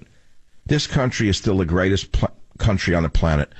There is not another country on the planet, even to this day, to this very day, that you could go to, and if you have anything in you, can make of yourself whatever you want. I don't know of another country where that is possible like this one. And when I see these bitter people who run my country down, I become infuriated. But as the man said to me yesterday, don't make it personal. You can't change their attitude. You can only do what you do. And I'm going to stay on the positive. It reminds me of something I learned when I was studying flying, spiritually flying, that is that you have to keep your nose up, because it's called attitude. If you let that nose of that plane dip, that plane will crash. Do you know why you have to keep the nose up in a plane? Why? So you get some wind underneath the nose. You put that nose down, the wind's going to drive the plane into the ground. And that's how you have your spirit fly. Keep your nose up, keep your head up, keep your mind up, keep your spirit up. Don't let the illegitimi get you down, illegitimi non carborundum, because they will try every day and in every way. Well, Vernon's book is called Talk to the Hand. These are Palmer's Mahabal. I hope you go out and check it out. And we've talked about a lot of things, and we're going to continue to do so on the Savage Nation. Don't get me wrong. But I haven't gotten to some of the things I want to get to, which I hope to get to in the next 30 minutes on the show. And again, you can always visit me at michaelsavage.com. Or, since Big Twitter is watching all of us, you can follow me on Twitter, where I like to go. It's pretty quick right now. Do you believe in God? Are you religious and also believe in other spiritual sources for wisdom? Do you believe in this palmistry stuff? Do you believe in horoscopes? Do you believe in psychics? Well, don't be shocked to find out that Washington, Lincoln, Roosevelt, Reagan, and Wilson did. No matter what the ignoramuses may tell you, it is true.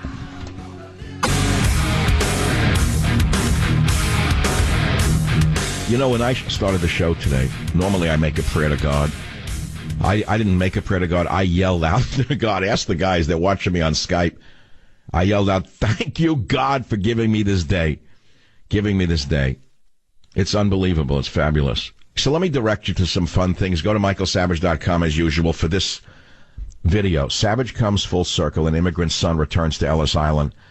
I don't know why I thought about that this morning when I got up at dawn. In 2014, I was on a boat off the Hudson River that had docked there, and I put on a party for people from the publishing world and the radio world at Cumulus. It was a beautiful cocktail party, and I was drinking a little bit. I had only one drink, and I was asked to give a small speech. So I gave a small speech. And as I was staring at Ellis Island, I was so inspired to realize I am an immigrant son, and that my son is an immigrant's grandson, and how far we came as a family through incredibly hard work, despite enormous impediments. And this is the American dream. I am actually the American dream. And this is why the left hates me, is because I'm an example of what you can do if you work hard and honestly. No matter what impediments are put in your way, you can overcome them. Now, I don't want to sit here and play a violin for you. I'm just telling you. You know, most of our English words have roots in other languages, in Latin, in Greek. And so when you bring in foreign tongues into this country, they don't even think the way we do. They have no concept of what we're thinking or what we're doing.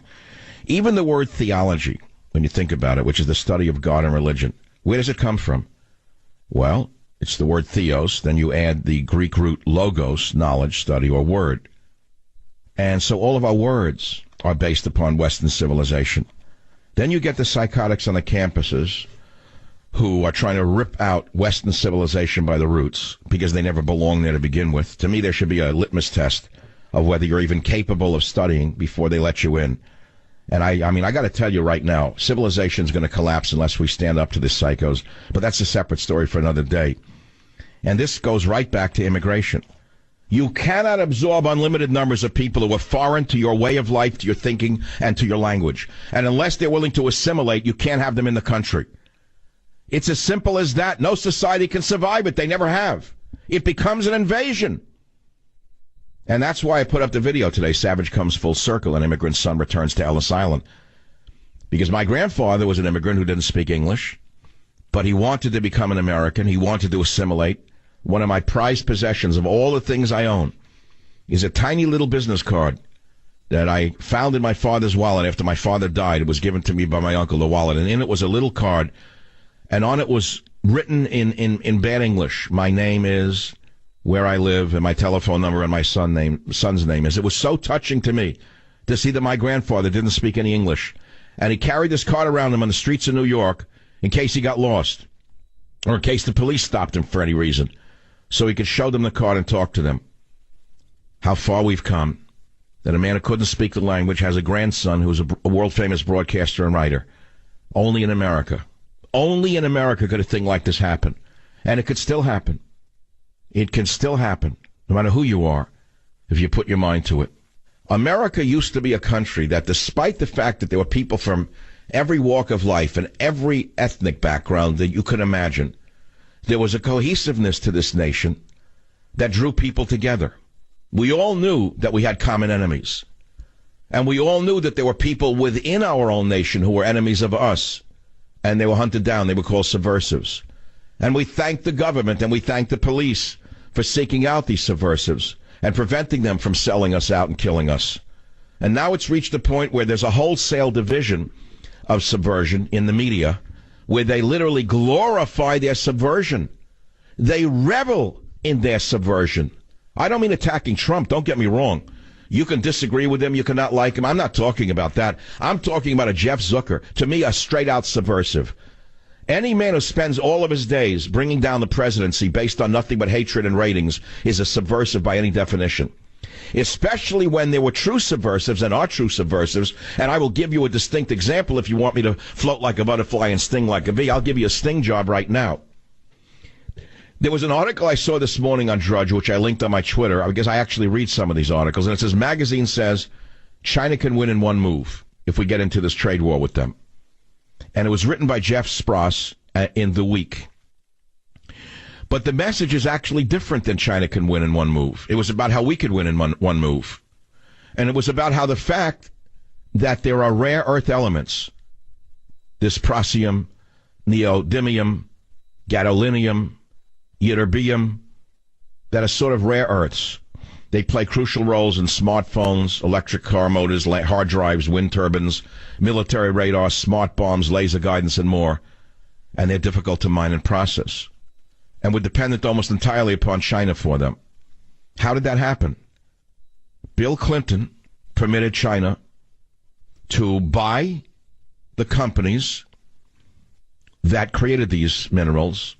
It was called MagnaQuench, an American company that emerged out of General Motors in the 1980s, which specialized in the magnets that account for most of the final components created from rare earth metals. And guess what happened?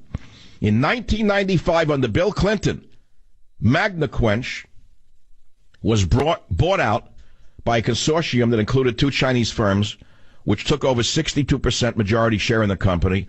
And then the Chinese bought a big rare earth magnet plant in Indiana.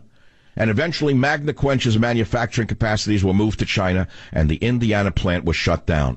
Bill Clinton. If this is not treason, tell me what is. Have you seen one investigative report on this? Have you seen any of the phonies in the media talk about it?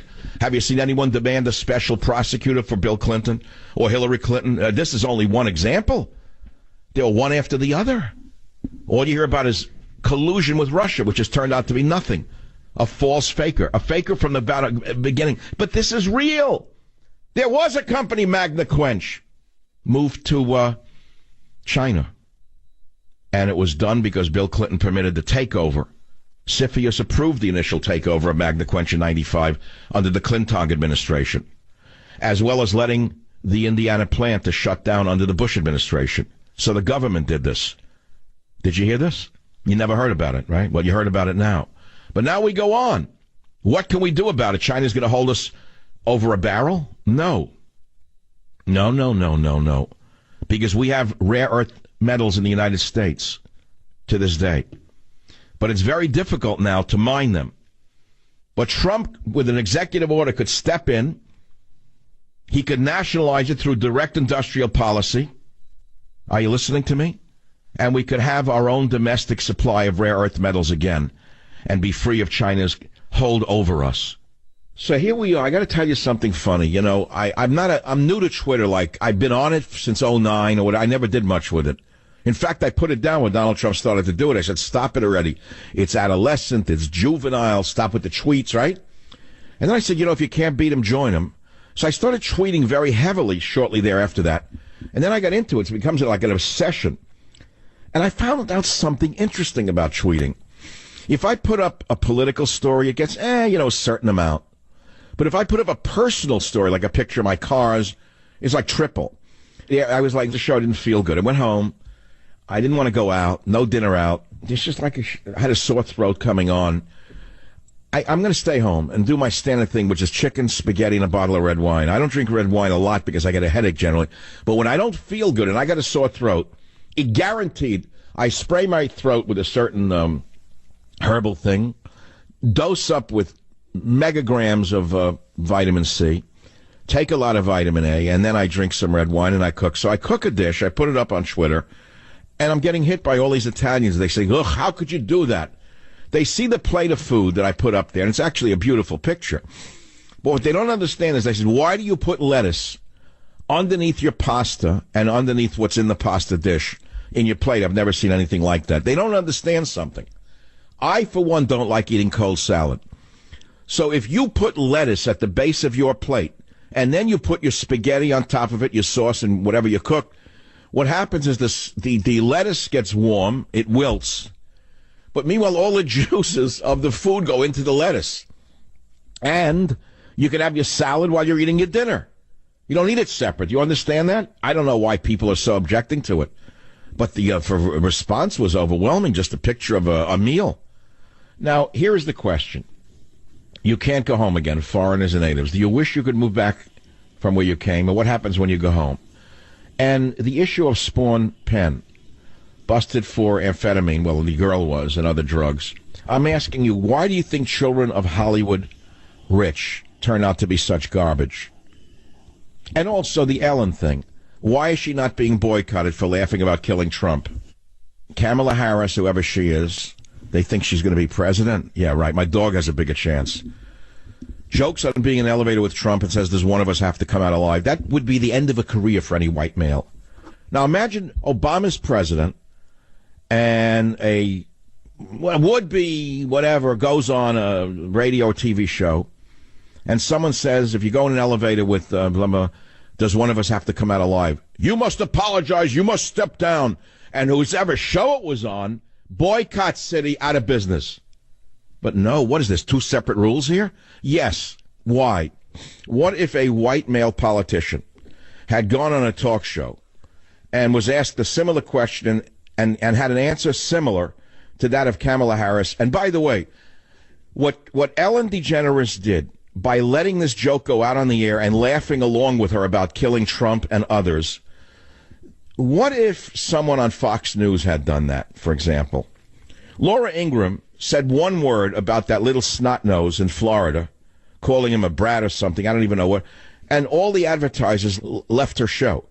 Why are the advertisers so loyal to a show that promotes death of the political leaders of this country? Listen to this yourself, and then think about what would happen if a white male politician said that on a radio or television show. Listen. If you had to be stuck in an elevator with either President Trump, Mike Pence, or Jeff Sessions, who would it be?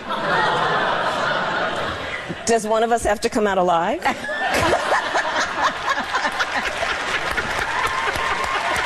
That's funny. That's funny. That's funny. You should boycott that show. That's all. Now, this is a state that produces one corrupt politician after another. One nonentity after another is produced in this state. And now they produced another one called Kamala Harris. She has no background whatsoever, nothing to distinguish her, other than she's part of the machine, the California machine.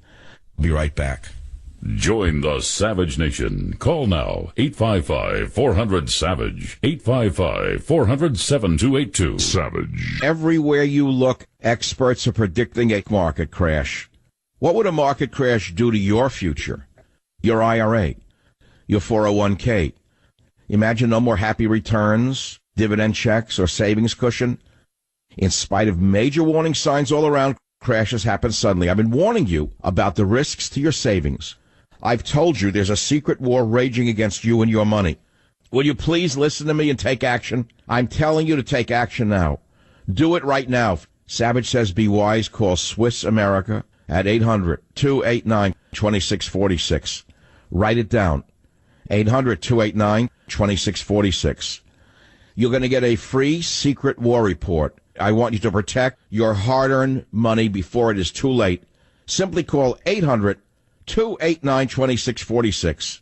You can thank me later, but call 800-289-2646 for the free booklet now, permitting the sale of rare earth mines and the companies that mined them to China in the 90s. To me, it's treason. Do you know that he had a Secretary of Defense, William Cohen, the last I checked, was still a lobbyist working for China? Did you know the last I checked, Madeleine Albright, that big mouth brisket maker, is also a lobbyist for China, the last I checked? Do you know how many government officials under Clinton were actually secret agents of China? You don't, do you? Because you've been busy looking at Donald Trump. This issue of rare earth deposits. I learned in this great article from the week linked up on michaelsavage.com. You must read it. We have plenty of them here in this country, but we don't have the industry to mine the minerals and make them into the final components for all of our electronics. Did you know that for a while there was a Colorado-based company called Molycorp that was mining rare earths at Mountain Pass, but it couldn't make a profit? Eventually it went bankrupt. Guess what happened? In the middle of last year, during a bankruptcy proceeding, the mine was sold to another China-involved consortium. The Chinese partner in the consortium, Shenghe, will have exclusive sales rights to the mine product for a period of time. Did you hear what I just said? Donald Trump has the power to move in under national security, seize the mine, build the plants back up in Indiana or wherever, and get free of these Chinese devils who are taking us to the cleaners and lining us up for complete domination. Make no mistake about it, they have been at war with us for a long time. Well, right now they only have one aircraft carrier. The last I checked, we had 8. Strike while the iron is hot, or we'll be struck while we're cold. What kind of person are you? Are you moody, quiet? You like to be alone? You think to yourself? Well, you'd be known as an introvert. You listen to talk radio. If, on the other hand, you always walk around with a chip on your shoulder, you're always ready to fight with someone verbally, you think you're fierce, you're like that guy who threw the bench at the bus with the UFC fighters, McGregor, you're truculent. Are you grave? Are you gloomy? Are you heavy? Are you a foreboding person? You almost never smile? You're known as saturnine. Or are you always chasing rainbows? Are you the opposite of practical? Do you place women on so high a pedestal that you are afraid to approach them? You are known as quixotic. Did you know that? You know anything about these words? Introvert, extrovert, ambivert, egocentric, inhibited, exhibitionist, diffident, effervescent, gregarious, truculent, saturnine, quixotic. We're not all the same, are we? But we're living in a homogenized world now where all of these differentials are disappearing, aren't they? Are you morose, gloomy, heavy, dull? Are you savage and pugnacious in character? Are you held back by conscience, early training, by fear, by feelings of shyness? Do you look at everything from a personal point of view? What kind of person are you? Well, I'm giving you some example of differentials in human beings. It's not all about news on this show, views and reviews. It's about a lot of things, language, vocabulary, insights. That's what I'm trying to tell you. That's the direction I'm going to go in with my show. It's called enlightenment. We have to have an enlightenment in talk radio. We cannot live in the dark ages, the medieval ages of Democrat, Republican. That's the dark ages of talk radio, which we have descended into. I am here to enlighten you and bring you into a new world right on the same medium without changing a thing in my life. We can enlighten ourselves by opening our minds up to all of these things, these words, these ideas. You can come out of the chrysalis and you can become a butterfly instead of a caterpillar of talk. The caterpillar of talk, just like De Niro going back again. This is a man who I thought was brilliant, insightful, tough-minded. He's a caterpillar. He's just a caterpillar. It's sad to think that this man invests all of his time in hating Donald Trump and thinks that that's what's going to sell him on the audiences, without realizing that most of the people who watched his movies were probably conservatives who will never watch his movies again. And he's one example of many.